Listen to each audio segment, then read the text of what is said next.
Hello guys, welcome to Pakistani on distraction. तो कैसे हैं आप सब? उम्मीद है आप सब बढ़िया होंगे और मजे में होंगे। मेरा नाम है मुदासिर। मैं हूं मुबशर। सो गाइस, वीडियो का टाइटल है India versus Pakistan railway race since independence. तो भाई, इंडिया और पाकिस्तान की रेलवे रेस आज जानेंगे, मतलब इंडिपेंडेंस के टाइम जो शुरू हुई थी और आज तक। आज तो हम मतलब एक ऐसा लगता है कि जितना इंडिपेंडेंस को टाइम है हम उतना ही पीछे रह गए हैं भारत से। जितना मतलब 75-80 साल जो हो गए इंडिपेंडेंस के, उतने ही हम ऐसा लगता है पीछे हैं भारत से। अब रेलवे के मामले में तो भाई इसके ऊपर पूरा वीडियो है, क्या कैसे हम पहले एक टाइम पे क्या परफॉर्म कर रहे थे, इंडिया कैसा कर रहा था, सारा कुछ जानेंगे। तो 15 अगस्त 1947 आधी रात भारत आजाद होता है, लेकिन उसी वक्त शुरू होती है दुनिया की सबसे बड़ी मानवीय पलायन की कहानी। ब्रिटिश साम्राज्य पीछे हटता है और एक लकीर खिंच जाती है, एक ऐसी लकीर जो सिर्फ जमीन को नहीं बल्कि शहरों को, परिवारों को और खास तौर पे रेलवे की पटरियों को भी बांट देती है। लाइन तो खिंच जाती है, पर लाइन के दोनों तरफ रहने वाले लोग अपने अपने मुल्क जाना चाहते हैं और यहाँ शुरू होता है एक डरावना और सबसे मुश्किल सफर। और बहुत लोगों के लिए अपने अपने मुल्क में वापस जाने के लिए रेलवे एक मात्र साधन था। 15 अगस्त 1947 से लेकर के सितंबर 1947 तक करीब 7 लाख लोगों ने ट्रेन में सफर किया, जिनमें से कई लोग तो अपने मंजिल पे पहुंच गए, लेकिन ऐसे बहुत सारे लोग थे जो अपने मंजिल पे पहुंच नहीं सके और बीच रास्ते में ही अपना दम तोड़ दिए। जिंदा बचे लोग जो अपने नए देश में पहुंचते हैं और पीछे मुड़ के देखते हैं तो बहुत कुछ खो चुके थे। ऐसे बहुत सारी रोंगटे खड़े कर देने वाली कहानियां आपको सुनने को मिलेंगी पार्टीशन के दौरान, जब लाशों से भरी ट्रेनें जा रही थी और लोग एक दूसरे के खून के प्यासे बन चुके थे। और ऐसे में ना बहुत सारी कहानियां थी जहां लोगों ने अपनी जान बचाई जैसे तैसे करके। ऐसे ही कहानी राजेंद्र सिंह जी की थी, जिन्होंने ट्रेन की सीट के नीचे बैठ करके अपनी जान बचाई थी, और उनकी जुबानी सुनिए कि किस तरह का मंजर था वो। अब सामान आके पकड़ के बाहर निकाल के मारते थे, लेकिन हम ऐसे कमरे में जब बंद बैठे थे, कोई सीटों के नीचे, कोई ऊपर, पर पता नहीं लगे। इधर हमारे रिश्तेदार ने देखा, लोगों को देखा, हमने गाड़ियों को आना मारना, जब गाड़ी में थे बाहर दोनों तरफ सही वो था भाई एक दूसरे।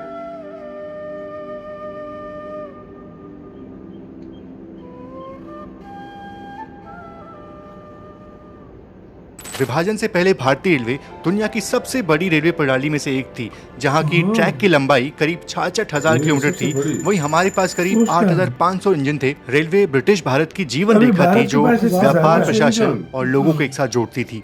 जब देश बटा तो रेलवे बटी और भारत के हिस्से में करीब 55,000 किलोमीटर लंबा रेल ट्रैक आया और पाकिस्तान के हिस्से में आया 11,000 किलोमीटर का रेल मार्ग, जिसमें मुख्यतः पंजाब, सिंध और बंगाल का जो रेल नेटवर्क था वो शामिल था। और इस वीडियो के अंत में बताऊंगा कि हमारी रेलवे यहाँ से कहाँ पहुँच गई और पाकिस्तान रेलवे इतना मिलने के बाद आज किस हालत में है। खैर, बंटवारा तो हो चुका था, लेकिन रेलवे को चलाना इतना आसान काम नहीं था। भारत के लिए तो फिर भी ठीक था, क्योंकि भारत के पास बहुत सारे जो रेलवे के कर्मचारी थे वो रह गए थे, लेकिन पाकिस्तान में बहुत ही कम कर्मचारी बचे थे। और उस टाइम पे भारत ने हेल्प की थी अपने कर्मचारी वहां भेज करके, ताकि पाकिस्तान रेलवे को कम से कम वो आगे बढ़ा सकें। लेकिन ये सब बहुत दिनों तक चल नहीं पाया, क्योंकि आज़ादी के सिर्फ कुछ महीने बाद ही पाकिस्तान ने जम्मू कश्मीर पे हमला कर दिया ताकि वो उस हिस्से को हड़प सके। अब ये सब करने के बाद जाहिर तौर पे पाकिस्तान से हमारा संबंध खराब हुआ, जिस कारण से जितने भी स्टाफ और कर्मचारी थे वो सभी वापस भारत आ जाते हैं। और ऐसे में अब पाकिस्तान के पास बहुत ही लिमिटेड कर्मचारी बचते हैं उनकी रेलवे को ऑपरेट करने के लिए। अब यहाँ से पाकिस्तान को खुद अपने दम पे खड़ा होना था,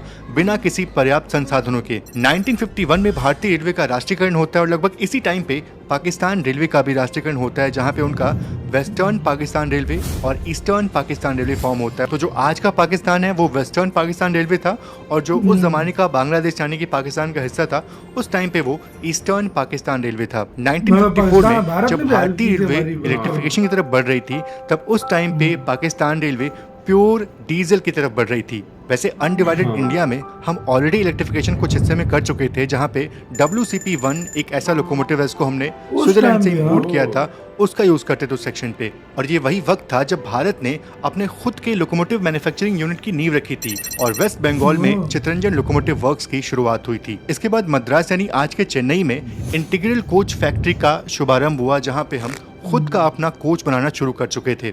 यहाँ आज़ादी के करीब एक दशक बाद इतना सब कुछ बना रहे थे हम, वही पाकिस्तान उस वक्त भी अमेरिका और इंडिया के दिए हुए इंजन इस्तेमाल कर रहा था।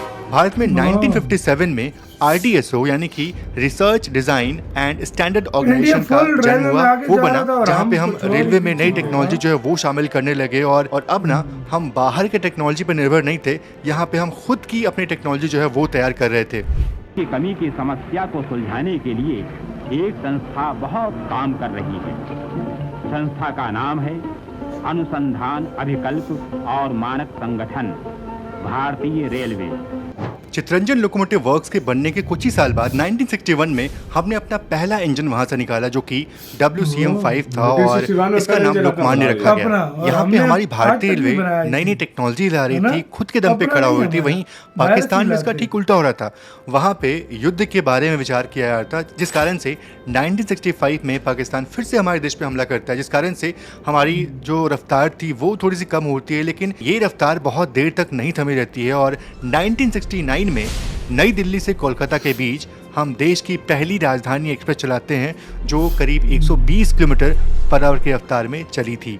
और इस तरह की ट्रेन चलाने का सपना फिलहाल पाकिस्तान अफोर्ड नहीं कर सकता था। पाकिस्तान अभी भी इंपोर्ट किए गए कोचेस और ये इंजन के राजधानी भरोसे उस टाइम था, चली थी। जिस कारण से उनका जो रोलिंग स्टॉक था वो दिन प्रतिदिन डिग्रेड होता गया और उनकी रेलवे जो है उसकी हालत खराब होती गई। और 1970 में उनका पहला खुद कैरेज कुछ किया फैक्ट्री नहीं है ना इस्लामाबाद भाई। में खोला गया, पर वो भी एल्स्टॉम के हेल्प से और वहाँ पे मोस्टली असेंबली का काम जो है वही होता था। वहाँ पाकिस्तान अभी भी दूसरों पर निर्भर था और यहाँ पे हम अपना खुद का इंजन और कोच बना ही रहे थे। साथ ही साथ अब हम रेल की पटरियाँ, स्लीपर्स और रेल के व्हील्स बनाना भी शुरू कर चुके थे। और फिर आता है 1971 और ये ईयर तो सभी को याद होगा क्योंकि इस टाइम पे बांग्लादेश का गठन हुआ था। हमारा और पाकिस्तान का युद्ध भी चला था जहाँ पे उनके करीब 93,000 फौजियों को हमने सरेंडर करवाया था। और यहाँ पे ना भारतीय रेलवे जो थी वो तो आगे बढ़ रही थी, लेकिन पाकिस्तान रेलवे दो हिस्से में बढ़ जाता है और अब उनका ईस्टर्न पाकिस्तान रेलवे बन जाता है बांग्लादेश रेलवे। वैसे उस ज़माने में बांग्लादेश के पास मीटर गेज का एक बहुत बड़ा नेटवर्क था और आज भी अगर आप देखो तो बांग्लादेश में मेजॉरिटी में आपको मीटर गेज रूट जो है वो देखने को मिलेगा। और एक चीज़ ये भी गौर करने वाली है कि युद्ध में तो हमने बांग्लादेश का साथ दिया ही था, साथ ही साथ उनको अपने पैरों पे खड़ा होने के लिए हमने अपना खुद का इंजन भी उनको दिया था। उनको बहुत सारे रोलिंग स्टॉक जो है वो हमने दिए थे बांग्लादेश को तो ताकि बनाने वो वाला अपनी ही रेलवे भारत को है। अच्छे से चला फुल सके। लेकिन मदद आज की किया, अगर आज बांग्लादेश जिस की बात मुकाम करूँ ना पे तो पहुंचा थोड़ा सा बांग्लादेश अजीब भारत लगता है को कि हमने बचा। उस टाइम पे इस कंट्री की इतनी हेल्प की थी। और ये सिर्फ उस टाइम की हाँ, बात नहीं है आज वो बल्कि आंखें आज दिखा से रहा कुछ साल भारत। पहले भी हाँ हमने भाई। बांग्लादेश को बहुत सारे इंजन गिफ्ट के रूप में दिए थे। खैर यहाँ पे गिफ्ट सिर्फ बांग्लादेश को नहीं बल्कि पाकिस्तान को भी मिले थे। चीन और अमेरिका ने उनको एड के तौर पे बहुत सारे इंजन जो है वो गिफ्ट में दिए थे।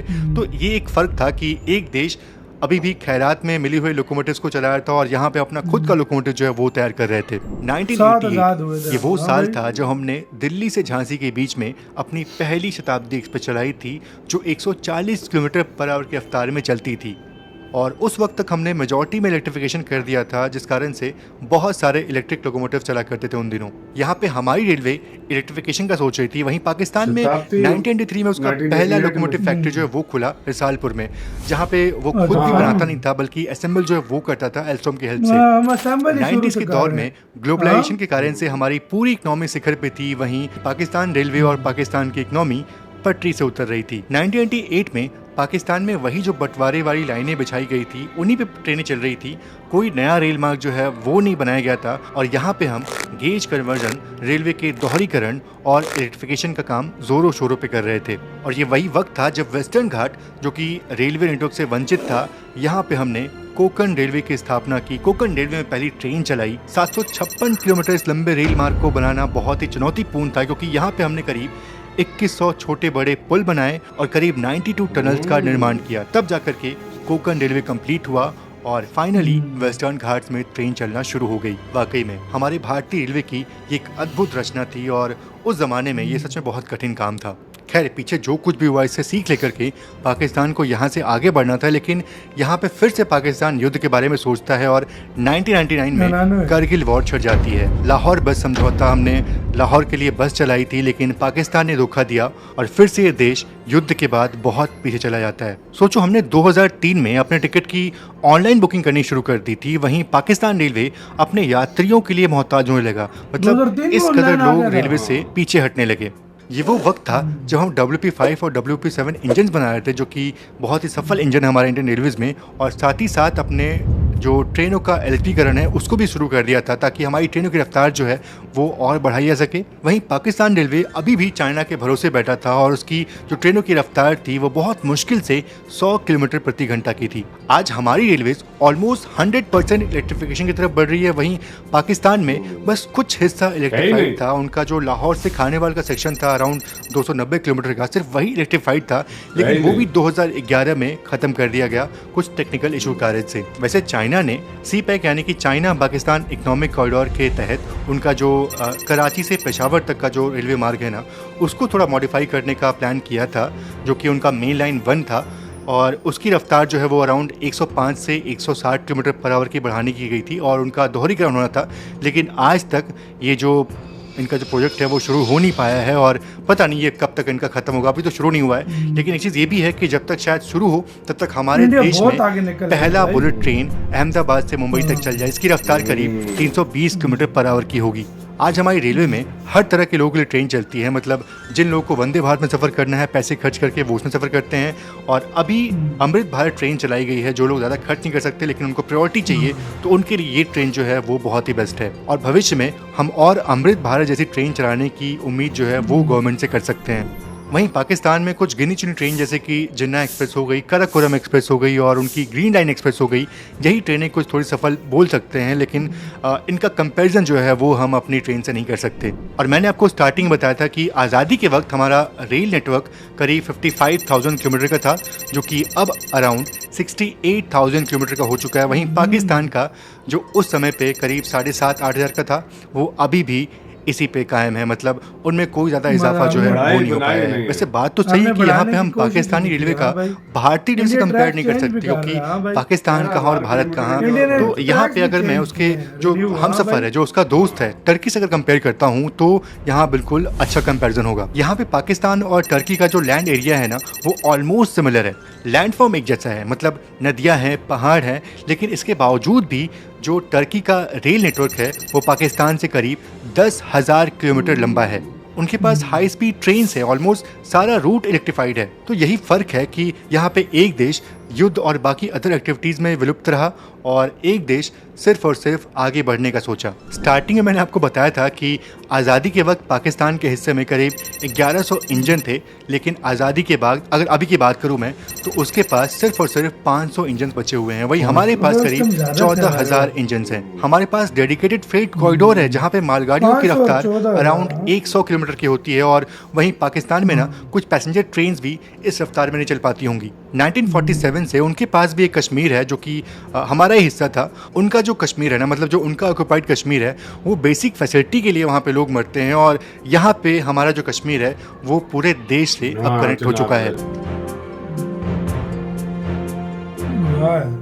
यहाँ पे सच में कोई भी कंपैरिजन नहीं बनता इंडिया और पाकिस्तान की रेलवे का। लेकिन आपको ये बताना था कि रेल की पटरियाँ केवल लोहे की नहीं होती, ये सपनों की धाराएं होती हैं। एक देश ने अपने सपनों को अपने दम पर आगे बढ़ाया और दूसरा अभी भी दूसरों की पटरियों पर चलने की कोशिश कर रहा है। आज़ादी एक तारीख नहीं बल्कि एक जिम्मेदारी होती है, और उस जिम्मेदारी को निभाने के लिए हमें सिर्फ आज़ाद होना नहीं बल्कि आत्मनिर्भर भी होना पड़ता है। 15 अगस्त 1947 को दोनों देशों ने एक साथ अपना पहला कदम उठाया, लेकिन मंजिल उसी को मिलती है जो रास्ता सही चुनता है। एक ने अपने आप को आत्मनिर्भरता, विकास और तकनीक की तरफ मोड़ लिया, दूसरा अभी भी गुजरे जमानों की धूल समेट रहा है। और अंत में सिर्फ ट्रेन नहीं बल्कि सोच की दिशा भी ये तय करती है कि कौन कहाँ जाएगा, कौन आगे बढ़ेगा और कौन पीछे छूट जाएगा। बहुत बहुत धन्यवाद। सही बात है। इसी के साथ तो यार वीडियो खत्म। यार ये माइंड सेट पे उस टाइम हम अगर अपनी कुछ फैक्ट्री लगाने का सोचते ना, आज हम भी इसमें इंडिया फुल 100% इस टाइम रेलवे में आत्मनिर्भर है। हम आज तक अपनी ट्रेन नहीं बना सके। हम आज तक अपने ट्रेन के डिब्बे नहीं बना सके सही से। हम आज तक मतलब मेंटेनेंस कर लेते हैं, बाकी असेंबलिंग सिर्फ क्या, असेंबलिंग क्या होता है, पार्ट्स बांध के दूसरे देश से इधर असेंबल कर लिए, क्या फायदा है? क्या फायदा? फायदा होता है पार्ट्स भी खुद बनाओ, दुनिया को भी बेचो। हमारे पास था उस टाइम जो रेलवे का मतलब 11,000 था, अभी हमारे पास 7,000 रह गए। उस टाइम हमारे पास 1100 इंजन थे, अभी 500 रह गए। इंडिया के पास 12,000 रेलवे इंजन। इंडिया ने जो अंग्रेजों के बिछाए हुए ट्रैक्स थे ना, उनको भी उखाड़ के नए ट्रैक्स उधर डाले। बिल्कुल, सारे ट्रैक्स ये नए डाले हैं भारत में। बिल्कुल। आप खुद डेली 20 के 40 किलोमीटर ट्रैक्स डलते हैं इंडिया में। और इस बात से अंदाजा लगा लो, डेली कम से कम 8 से 9 करोड़, 10 करोड़, 12 करोड़ लोग सफर भी करते हैं। ज्यादा भी करता है भाई। इंडिया का आज देखो वर्ल्ड क्लास रेलवे है, और हमारा ऐसा इंडिया लगता है हर चीज में, इंडिया का वही चीज है जो इंडिया का 70s या 60s में था ना रेलवे, अभी तक हमारा वैसा। इंडिया अभी आजादी से पहले एक हिस्सा उधर इलेक्ट्रिफाइड हो गया था, इलेक्ट्रिक, हमारे पास वो भी नहीं था, और आज तक नहीं है। इंडिया 100% इलेक्ट्रिक करने की बस 95 हो गया, 96 हो गया, और हमारा अभी तक वो नहीं है। अभी तक हमारे इंडिया के जो है ना कश्मीर में रेलवे लाइन क्या कुछ है, हमारा इधर ट्रैक के लिए भाई फर्क जमीन आसमान का है भाई। तो ये सोच का फर्क होता है। हमें भी आगे बढ़ना चाहिए, हमें भी इन चीजों पे ध्यान देना चाहिए।